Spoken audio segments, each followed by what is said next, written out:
Hello guys, तपाईँलाई चाहिँ आज म भन्न गइरहेको छु कि कसरी एनपिएलको पास लिने डिस होम गो एपमा। सबैभन्दा सुरुमा चाहिँ तपाईँले डिस होम गो एपलाई डाउनलोड गर्नुपर्ने हुन्छ प्ले स्टोर अथवा एप स्टोरमा गएर। त्यस पछाडि तपाईँले डाउनलोड गरिसक्नु भएको छ भने चाहिँ कतिपयले के गर्नुभएको हुन्छ भने डाउनलोड गरिसक्नु भएको हुन्छ, उहाँहरूलाई चाहिँ यो थाहा हुँदैन कि कसरी गर्ने भनेर, किनभने सब्सक्रिप्सनको अप्सनै सब्सक्राइब नाउ भन्ने अप्सनै हुँदैन उहाँकोमा। त्यसैले तपाईँले के गर्नुपर्छ भने सबैभन्दा सुरुमा लगइन छ भने त्यसलाई लगआउट गर्नुहोस्। लगआउट गरिसकेपछि मात्र अघि मैले सुरुमा तपाईँलाई देखाएको जस्तो सब्सक्राइब नाउ भन्नेको इन्टरफेस आउँछ। त्यस पछाडि तपाईँले चाहिँ लगइन एन्ड सब्सक्राइब भन्नेमा थिच्नुपर्ने हुन्छ। त्यस पछाडि उसले गुगल अकाउन्टबाट साइन इन गर्ने कि फेसबुकबाट साइन इन गर्ने कि भन्ने अप्सन देखाउँछ।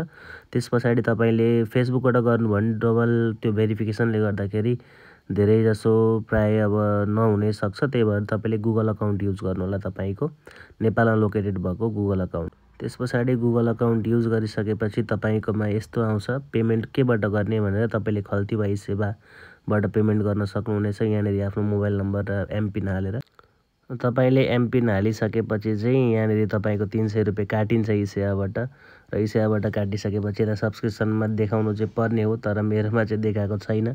सायद यो अझै पनि यो के भन्छ अझै पनि यसको टेस्टमै भएर होला, आइफोनमा चाहिँ सायद नदेखाएको।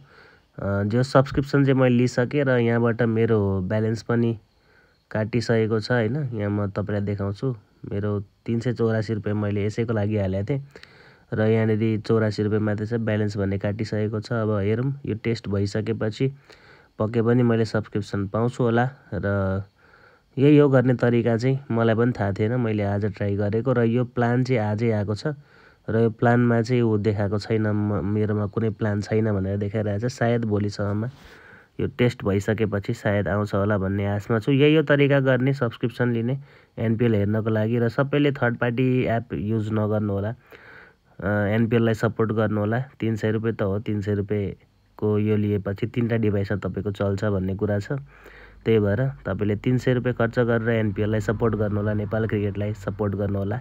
जय Nepali cricket. Thank you so much for watching. Tata bye bye. नयाँ हुनुहुन्छ भने सब्सक्राइब गर्नु।